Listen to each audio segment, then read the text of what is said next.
Mi hijo me echó de la casa que construí con mis propias manos, puso a su novia y su familia en mi lugar, pero lo que hice después lo dejará en la ruina para siempre. Escúchame bien, porque lo que te voy a contar no es un cuento de hadas. Es la historia real de cómo mi propio hijo me traicionó de la forma más cruel y cómo me vengué. En 1987, cuando llegué a este país con mi hijo Marcus de 6 años, el galón de gasolina costaba 89 centavos y el salario mínimo era de 3.35 la hora. Yo ganaba menos que eso limpiando oficinas por las madrugadas.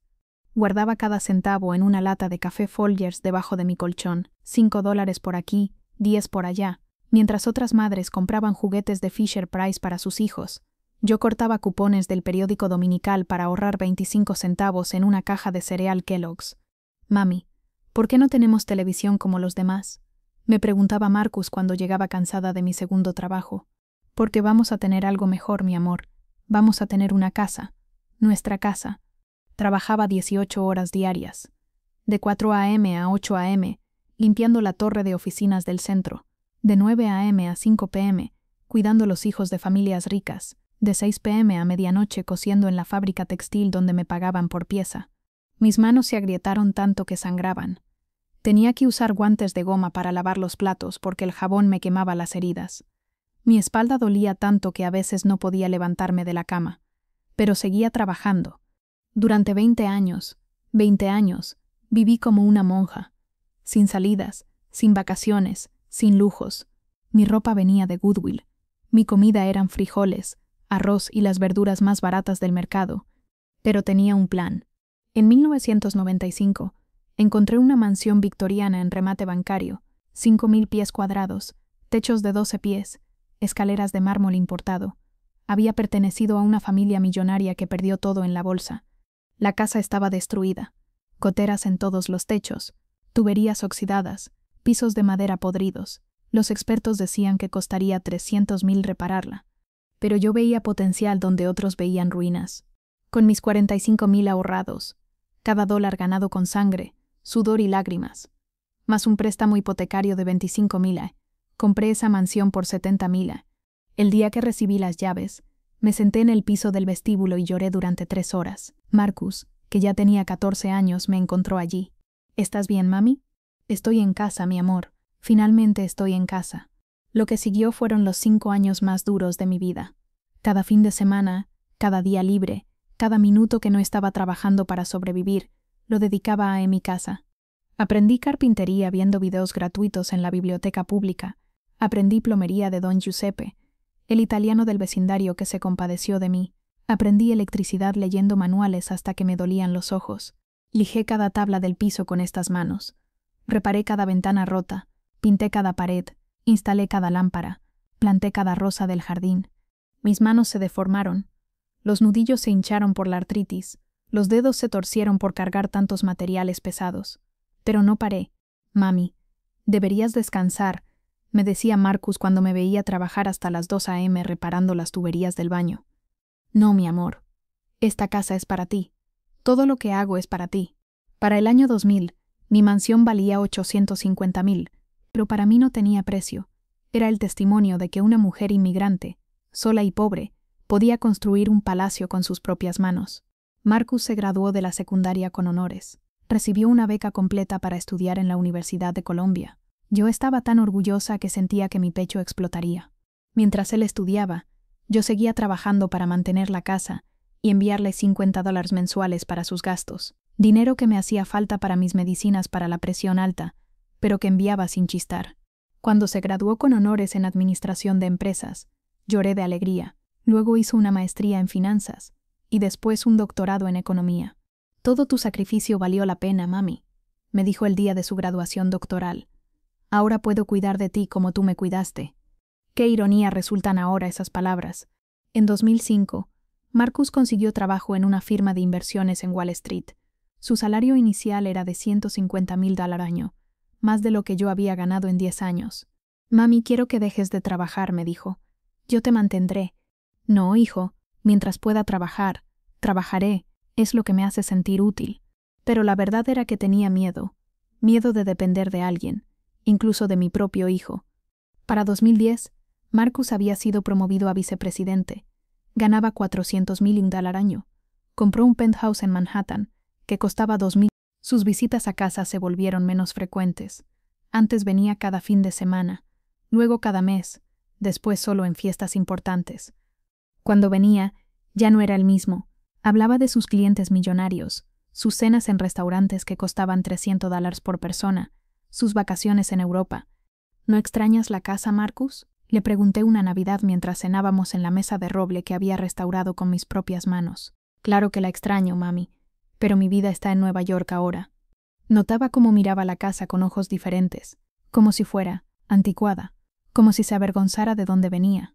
Esta cocina está un poco pasada de moda. ¿No crees, mami?, comentó una vez.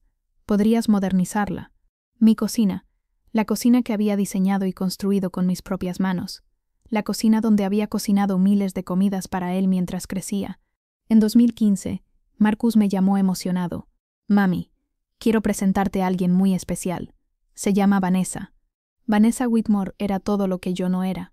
Rubia, alta, educada en escuelas privadas. Su papá era dueño de una cadena de hoteles. Su mamá era de esas que aparecen en las páginas sociales de los periódicos. La primera vez que la traje a mi casa, la vi evaluando cada rincón con una mirada crítica. «Qué pintoresco», dijo cuando le mostré mi sala de estar. «Mami trabajó muy duro para restaurar toda la casa», defendió Marcus, pero pude ver que él también veía mi casa con ojos diferentes. Durante la cena, que preparé con mis propias manos usando mi mejor vajilla, Vanessa habló solo de sus vacaciones en Italia, sus compras en boutiques de Fifth Avenue y las fiestas benéficas donde toda la gente importante se reunía. Cuando mencioné que trabajaba en una fábrica textil, cambió el tema inmediatamente. «¿Y qué planes tienen?», les pregunté. «Vamos a casarnos el próximo año», anunció Marcus. Los papás de Vanessa se ofrecieron a pagar la boda. Sentí una punzada en el pecho, no porque no pudiera pagar una boda elegante, sino porque mi hijo prefería que otros pagaran antes que pedirme ayuda. La boda fue en el club de campo más exclusivo de la ciudad. Yo me senté en primera fila con mi mejor vestido, uno que había comprado en JCPenney por $80, sintiéndome como una impostora entre los invitados de traje de $1,000. Durante su discurso, Marcus agradeció a sus profesores, a sus jefes, a los papás de Vanessa por hacer posible esta celebración. De mí dijo, y por supuesto, gracias a mi madre por todo. Una línea. Después de 20 años de sacrificio. Una línea. Los invitados de Vanessa me miraban con lástima. Escuché a una mujer susurrar. «Pobrecita, se ve tan fuera de lugar». Esa noche, sola en mi casa, lloré hasta quedarme dormida en el sofá. Los primeros años de matrimonio parecían felices, pero las visitas se volvieron tensas. Vanessa criticaba todo en mi casa. «Elena, debería renovar esta cocina. Está tan anticuada. Esta decoración es muy del siglo pasado. ¿Has pensado en vender esta casa tan grande? Debe ser mucho trabajo para ti sola». Marcus empezó a hacer comentarios similares. «Mami, tal vez deberías considerar un apartamento más pequeño, algo más moderno, más fácil de mantener». ¿Vender mi casa? La idea me parecía una locura.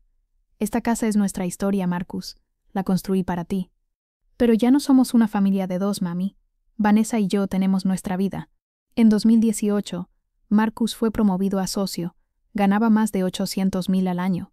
Compraron una casa de verano en los Hamptons por $3.2 millones. Sus visitas se redujeron a 2 veces al año, Navidad y mi cumpleaños, y aún así parecían estar cumpliendo una obligación. «Mami», me dijo durante una Navidad, «Vanessa y yo hemos estado hablando. Creemos que sería mejor si te mudaras a una comunidad para personas mayores». «¿Una comunidad para personas mayores?». Me sentí insultada. «Marcus, tengo 65 años, no 80. ¿Pero qué pasa si te enfermas? ¿Qué pasa si te caes en esas escaleras? He cuidado de mí misma toda mi vida». Vanessa intervino con su voz falsa. «Elena, querida, solo estamos preocupados. Esta casa es hermosa, pero muy grande para ti sola. No voy a dejar mi casa. No voy». Vi frustración en sus ojos, pero no sabía que ya tenían un plan. En 2019, Marcus llegó con una carpeta llena de documentos. «Mami, necesito que firmes estos papeles. Son para proteger tu patrimonio». «¿Qué papeles?». «Cosas legales. Mi contador dice que por temas de impuestos es mejor si transferimos la casa a mi nombre, pero tú seguirás viviendo aquí, por supuesto. Es solo burocracia». Yo confiaba en mi hijo. Había estudiado durante años. Era exitoso, inteligente. Si él decía que era necesario, debía hacerlo. Firmé los papeles sin leer cada detalle. Grave error. Lo que realmente firmé fue una escritura que transfería la propiedad de mi casa a Marcus. Técnicamente yo podía seguir viviendo ahí, pero legalmente la casa ya no era mía. Durante meses nada cambió. Seguí viviendo en mi casa, manteniéndola, cuidándola. Marcus no mencionó los documentos, y yo casi los olvidé. En marzo de 2021, recibí la llamada que cambió mi vida para siempre. ¿Señora Elena Morales? Sí, soy yo. Soy el abogado Michael Patterson. Represento a Marcus Morales. Llamo para informarle que debe desocupar la propiedad en 157, Elm Street, antes del 15 de abril. El mundo se detuvo. ¿Perdón? Según los documentos legales, usted puede residir en la propiedad solo mientras mantenga una relación cordial con el propietario. Mi cliente ha determinado que esa relación ya no existe. ¿Está hablando de mi hijo? Sí, señora. Marcus Morales es el propietario legal. Tiene 30 días para abandonar las instalaciones. Mis manos temblaron tanto que casi no pude colgar. Inmediatamente llamé a Marcus. ¿Qué está pasando, Marcus? ¿Por qué tu abogado me dice que tengo que irme de mi casa? Mami, cálmate. Podemos hablar. ¿Hablar de qué? Esta es mi casa. La construí con mis propias manos. Legalmente, ya no es tuya, mami. ¿Qué documentos? Dijiste que era solo burocracia. Mami, necesitas entender. Vanessa y yo decidimos mudarnos de vuelta.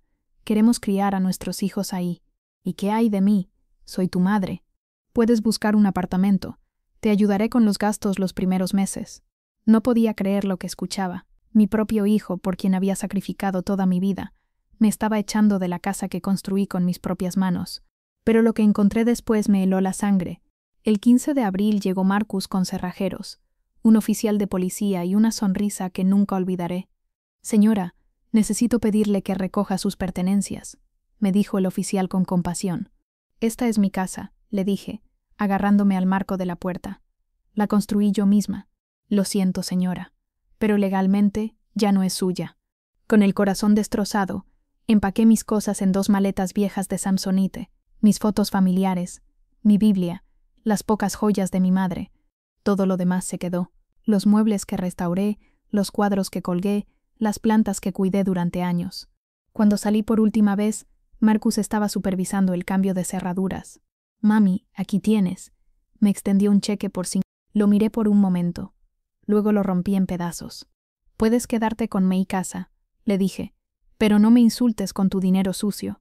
Me mudé a un apartamento de una recámara en el lado malo de la ciudad, 850 al mes, paredes delgadas, vecinos ruidosos, cucarachas en la cocina, pero no sabía que la pesadilla apenas comenzaba.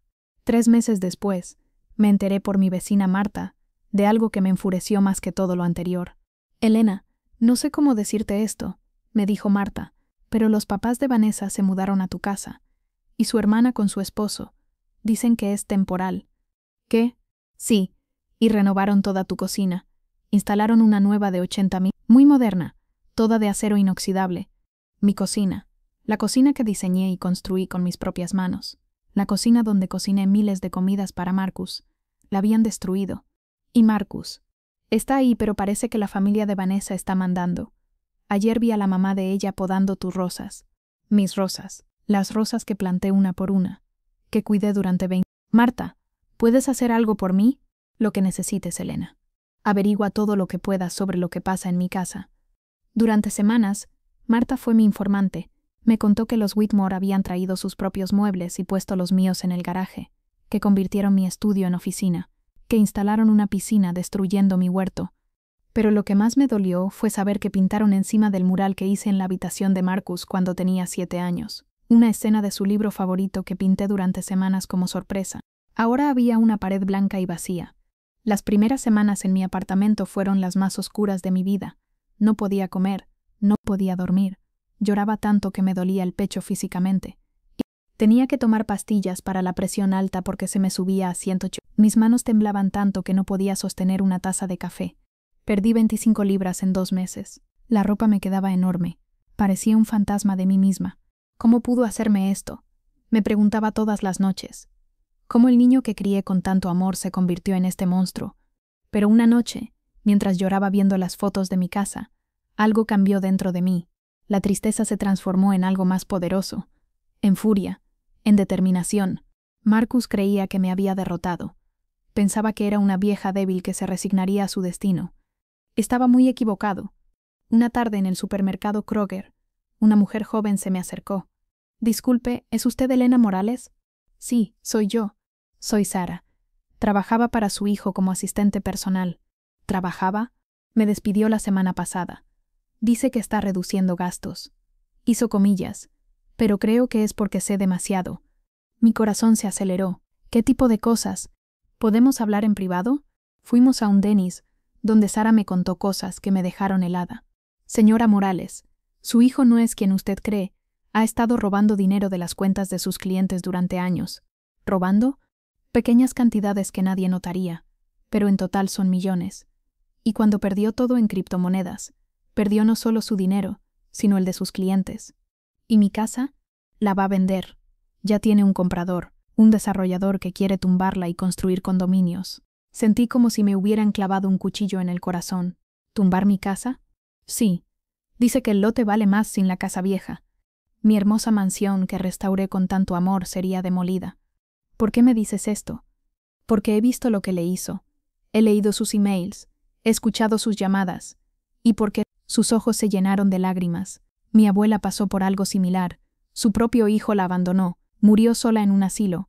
No pude ayudarla, pero tal vez pueda ayudarla a usted. ¿Qué necesito hacer? Tengo copias de todo. Emails, registros bancarios, grabaciones, evidencia de que ha estado robando y usando su casa para préstamos fraudulentos. ¿Y qué hago con eso? Podemos destruirlo, su carrera, su reputación, todo. Por primera vez en meses sonreí. Sara se convirtió en mi aliada más valiosa. Durante semanas me dio evidencia devastadora contra Marcus. Registros de transferencias bancarias sospechosas. Emails donde Marcus discutía cómo ocultar pérdidas. Grabaciones donde admitía haber tomado prestado dinero de clientes. Pero lo peor fueron mensajes de texto entre Marcus y Vanessa hablando de cómo deshacerse de mí. Tu madre es un estorbo. Había escrito Vanessa. Tenemos que conseguir que firme más papeles para asegurar que no cause problemas. Lo sé, había respondido Marcus. Pero tengo que ser cuidadoso. Si sospecha algo puede arruinar todo. ¿Qué tal si la convencemos de mudarse a un hogar de ancianos? Podríamos decir que es por su seguridad. Buena idea. Una vez ahí será más fácil manejar cualquier cosa legal. Leer esos mensajes me dio tanta rabia que temblé durante horas. Mi propio hijo planeaba encerrarme en un asilo. ¿Qué más tienes?, le pregunté a Sara. Mucho más. Pero tenemos que ser estratégicos. Marcus tiene conexiones y abogados caros. Necesitamos atacar desde múltiples frentes. ¿Cómo? Arruinar su reputación, sus relaciones, su matrimonio. Hacerlo tan tóxico que nadie quiera tocarlo. Dime qué hacer. El primer golpe fue sutil pero devastador. Sara filtró información a periodistas financieros sobre las pérdidas de Marcus en criptomonedas. Una semana después apareció un artículo en el Wall Street Journal. Ejecutivo pierde millones en apuestas cripto arriesgadas. No mencionaba a Marcus por nombre, pero incluía suficientes detalles para que su industria supiera de quién hablaban. La reacción fue inmediata. Clientes preocupados. Investigación interna. Reuniones urgentes con su jefe. Es solo el comienzo, me dijo Sara. Ahora está bajo presión. Cometerá errores. Y tenía razón. Le pedí a Marta que convenciera a Carmen, mi antigua empleada doméstica, de conseguir trabajo con los Whitmore. Elena necesita saber qué pasa en su casa, le dijo Marta. Carmen aceptó inmediatamente. Había trabajado para mí durante años, y me tenía cariño. Esa familia es horrible, me reportó Carmen después de su primera semana. Tratan a la gente como basura. La señora Whitmore me gritó porque no limpié el baño como ella quería. ¿Y Marcus? Está loco, siempre al teléfono, siempre estresado. Ayer lo vi llorando en su antigua habitación. ¿Llorando? Sí, sentado en el piso, mirando las paredes. Creo que se está dando cuenta de lo que hizo. Pero no sentí compasión. Era demasiado tarde. Carmen empezó a fotografiar documentos que encontraba en la basura. Cuando Sara los vio, se emocionó. Esto es oro. El papá de Vanessa está lavando dinero a través de sus hoteles. Estos documentos son evidencia de transacciones ilegales. ¿Qué hacemos con esto? Usamos esto para presionar a toda la familia. Si el señor Whitmore es arrestado, perderá todo. Vanessa no podrá mantener su estilo de vida. Marcus se queda sin apoyo. El plan se volvía más complejo pero más efectivo. Después de meses de preparación, era hora del golpe final. Sarah organizó una reunión con David Chen, periodista de investigación del New York Times. «Necesito que cuente su historia completa», me dijo David, desde cómo construyó su casa hasta cómo su hijo la traicionó. Le conté todo durante 3 horas. David tomó notas furiosamente. «¿Tiene evidencia?» Sarah abrió 3 cajas de documentos. Fraude financiero, lavado de dinero, cómo obtuvieron la casa por engaño. David examinó todo con ojos expertos. «Esto es increíble. Traición familiar, corrupción empresarial, lavado de dinero. Podría ser portada. ¿Cuándo se publica?» 2 semanas para verificar todo.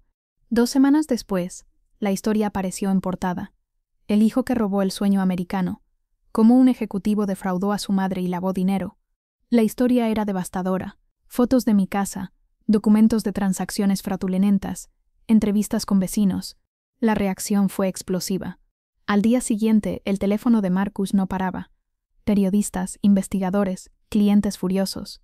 Su firma lo suspendió inmediatamente. 3 grandes clientes retiraron sus cuentas. El FBI abrió investigación formal. Pero eso no fue nada comparado con los Whitmore. El IRS ejecutó orden de cateo en mi casa, buscando evidencia de lavado de dinero. Encontraron la caja fuerte en mi antiguo closet, llena de dinero y documentos. El señor Whitmore fue arrestado esa tarde. «No pueden hacer esto», gritaba la señora Whitmore mientras se llevaban a su esposo esposado. «Esta es nuestra casa». «Técnicamente», respondió un agente, «esta casa pertenece a Marcus Morales, y él también está siendo investigado». Las noticias locales cubrieron los arrestos en vivo. Yo veía desde mi apartamento mientras se llevaban al hombre que destruyó mi jardín. Vanessa llegó a casa para encontrar su vida destruida, su papá en la cárcel, su mamá histérica, su esposo escondido bebiendo whisky. «¿Cómo pasó esto?», le gritó a Marcus. «Yo no sabía nada de los negocios de tu padre. Tú sabías exactamente qué pasaba. Usaste su dinero para cubrir tus pérdidas». La pelea fue tan fuerte que los vecinos llamaron a la policía. Carmen me contó que había ventanas rotas. Una semana después, Vanessa presentó papeles de divorcio. No era divorcio normal, era anulación basada en fraude. Dice que Marcus la engañó sobre su situación financiera. Me explicó Sarah, que nunca se habría casado con un criminal. Vanessa también peleaba por la casa.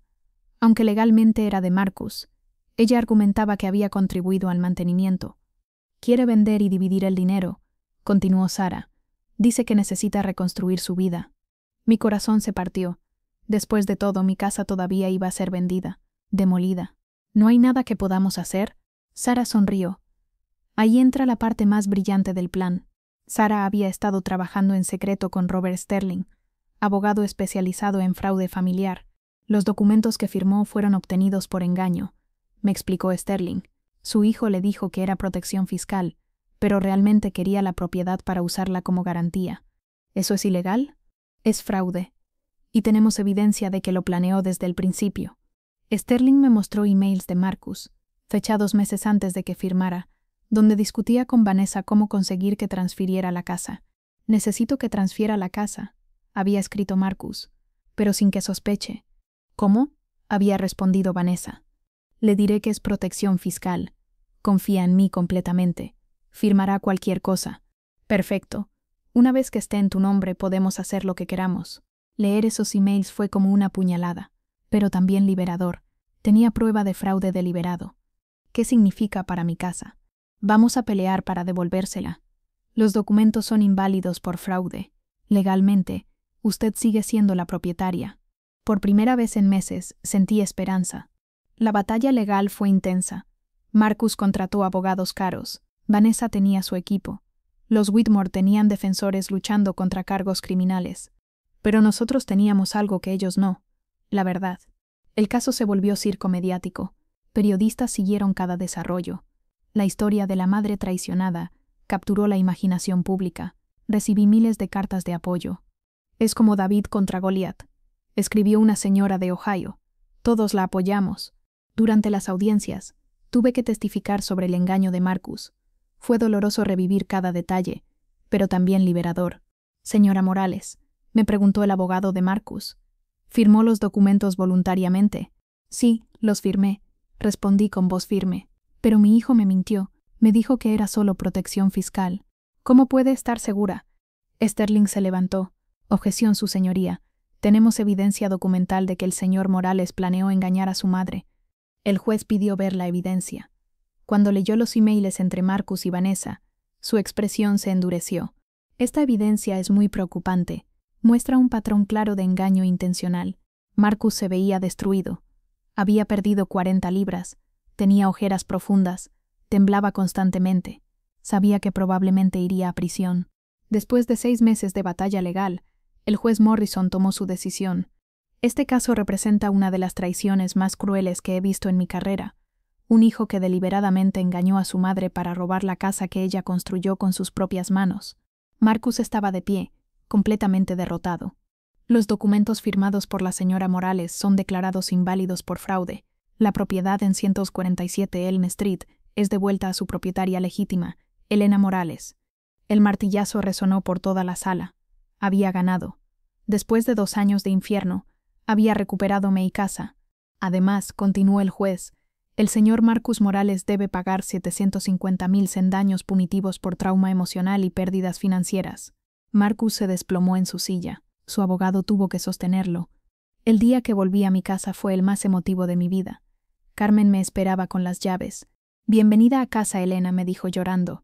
Caminé lentamente por cada habitación. Los Whitmore habían destruido mucho, pero los huesos de mi casa seguían ahí. Podía reparar lo que arruinaron. Mi jardín estaba devastado, mis rosas arrancadas, mi huerto destruido para la piscina, pero algunas raíces habían sobrevivido. Con tiempo podría hacerlas florecer de nuevo. ¿Dónde están todos?, le pregunté a Carmen. Marcus está en un motel barato en la autopista. Vanessa se fue con su hermana a Connecticut. Los Whitmore. El señor está en prisión esperando juicio. La señora en un apartamento de gobierno. ¿Y sus cosas? Los alguaciles les dieron 24 horas para sacar todo. Dejaron un desastre, pero nada que no puedas arreglar. Esa noche dormí en mi propia cama por primera vez en 2 años. Había envejecido. Tenía más arrugas, más dolor en las articulaciones. Pero había ganado. En los meses siguientes, las consecuencias se desarrollaron completamente. Marcus fue condenado por fraude de valores y lavado de dinero. 8 años en prisión federal. La evidencia de Sarah fue clave para su condena. El señor Whitmore recibió 12 años por lavado de dinero. Su cadena de hoteles fue confiscada. La señora Whitmore perdió todo y se mudó a vivienda subsidiada. Vanessa anuló su matrimonio, pero no recibió nada porque Marcus ya no tenía dinero. Tuvo que conseguir trabajo por primera vez en su vida, como recepcionista en un dentista. ¿Cómo te sientes?, me preguntó Sarah durante una visita. Satisfecha, respondí. No siento pena por ninguno. Hicieron sus decisiones. ¿Y Marcus? Pensé en mi hijo en una celda, pagando por sus crímenes. Siento pena por el niño que era, pero el hombre en que se convirtió merece todo lo que le pasó. Usé parte de los $750,000 para restaurar mi casa. Contraté artesanos para deshacer el daño de los Whitmore. Restauré mi cocina exactamente como había sido. Replanté mi jardín con rosas aún más hermosas. Lo más importante fue restaurar la habitación de Marcus. Pinté de nuevo el mural de su libro favorito. Cada pincelada era un recuerdo de tiempos mejores. ¿Por qué restauraste su habitación?, me preguntó Marta. Porque no quiero que el odio consuma mi casa. Esta habitación representa la esperanza que una vez tuve. ¿Todavía hay esperanza? Esperanza de que aprenda, de que se arrepienta, pero no de que las cosas vuelvan a ser como eran. Con mi casa restaurada y mi dignidad recuperada, comencé una nueva vida. Tenía 70 años, pero me sentía renacida. Empecé a dar clases gratuitas de jardinería en el centro comunitario. Compartí mi historia con otras mujeres traicionadas por sus familias. Escribí un libro sobre mi experiencia, construido con mis propias manos, cómo recobrí mi casa y mi dignidad. Sarah se hizo mi amiga más cercana. Había dejado el mundo corporativo y abierto su consultoría, especializándose en ayudar víctimas de fraude familiar. Nunca podré agradecerte lo suficiente, le dije durante una cena. Tú no tienes que agradecerme nada. Tú me enseñaste que nunca es demasiado tarde para pelear por lo correcto. Carmen siguió trabajando conmigo, pero ahora como amiga. Juntas cuidábamos el jardín y manteníamos la casa exactamente como la había soñado. 4 años después de que Marcus fuera a prisión, recibí una carta. Querida mami, comenzaba con letra temblorosa. Sé que no tengo derecho a pedirte perdón después de lo que hice. Sé que traicioné tu confianza, tu amor, todo lo que trabajaste para construir. Cada día en prisión pienso en el daño que causé. No solo te lastimé a ti, sino que destruí todo lo bueno en mi vida. Vanessa tenía razón. Yo era codicioso, pero no era codicia por dinero, era codicia por un estilo de vida que pensé que necesitaba para ser importante. Quería impresionar a gente que no valía la pena. Quería ser alguien que no era. Y perdí de vista quién realmente era. Tu hijo, el niño que criaste con tanto amor. No espero que me perdones. No espero que me dejes volver a tu vida. Pero necesitaba decirte que lo siento. Siento haber sido tan cruel. Siento haber sido tan egoísta. Siento haber perdido el regalo más preciado. Una madre que me amaba incondicionalmente. Te amo, mami. Siempre te he amado, incluso cuando mis acciones decían lo contrario. Marcus, leí la carta 5 veces. Lloré. No de dolor, sino de algo parecido al alivio. Sara me encontró en el jardín con la carta. ¿Vas a responder?, me preguntó. Sí, pero no todavía. Necesita tiempo para demostrar que su arrepentimiento es real. ¿Y si es real? Entonces tal vez, algún día, pueda haber perdón. Pero no olvido. Nunca olvido. 2 años después, un día mientras podaba mis rosas, escuché pasos en el camino de entrada. Me volví y ahí estaba Marcus. Había envejecido terriblemente, cabello completamente gris, arrugas profundas, ropa barata, pero sus ojos tenían algo que no había visto en años. Humildad. Hola, mami, dijo con voz quebrada. Marcus. Mi voz salió más fría de lo que pretendía. Salí la semana pasada. Libertad condicional por buena conducta. ¿Y qué quieres?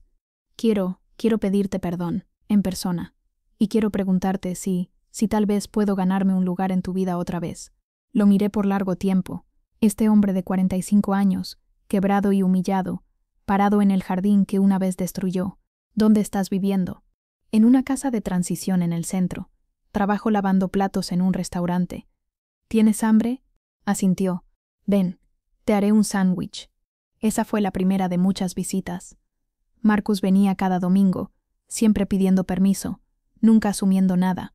Trabajamos juntos en el jardín. Yo le enseñé a cuidar las rosas, como había querido enseñarle cuando era niño, pero nunca tuvo tiempo. ¿Por qué me das esta oportunidad?, me preguntó un día mientras plantábamos nuevos rosales. Porque a pesar de todo, sigues siendo mi hijo. Y porque creo que has aprendido. ¿Crees que algún día podrás perdonarme completamente? El perdón es un proceso, Marcus. No es algo que pasa de la noche a la mañana, pero estás en el camino correcto. Gradualmente, reconstruimos nuestra relación. No era lo que había sido antes. Esa confianza inocente se había perdido para siempre, pero era algo nuevo, basado en honestidad y respeto mutuo. Ahora, a los 75 años, mientras escribo estas palabras en mi estudio restaurado, reflexiono sobre todo lo aprendido. Aprendí que la familia verdadera no es solo sangre, es lealtad, respeto y amor genuino. Sara y Carmen se convirtieron en mi familia cuando mi hijo me abandonó. Aprendí que nunca es demasiado tarde para pelear por lo que es correcto. A los 68 años, derroté a enemigos más jóvenes, más ricos y más poderosos porque tenía algo que ellos no tenían: la determinación de alguien que ha perdido todo. Aprendí que la venganza, cuando se busca por justicia, no es dulce, es necesaria. No busqué venganza por odio, sino porque era lo correcto. Pero más importante, aprendí que el perdón es posible, pero debe ser ganado. Marcus está ganándoselo lentamente, día a día, visita a visita. Mi casa está llena de vida otra vez. Mis rosas florecen cada primavera. Mi jardín produce vegetales frescos. Tengo amigas que me visitan.